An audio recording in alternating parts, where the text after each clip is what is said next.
Il est à sa deuxième édition et à sa 33e étape.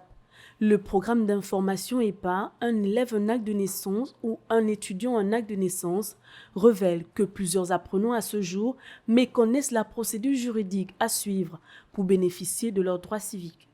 Il faut rappeler que le problème d'acte de naissance se pose avec, je veux dire, virulence dans notre pays, le problème d'acte de naissance, et les premières victimes sont les élèves et les étudiants.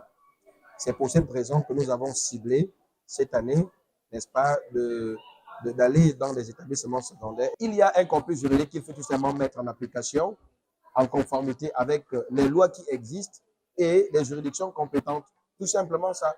Nous avons une baquette de mesures juridiques qui accompagnent la résolution. On n'invente rien. Nos textes de loi avaient déjà tout prévu. Il suffit seulement de manifester, n'est-ce pas, l'intérêt à pouvoir questionner et faire application aux dispositions légales.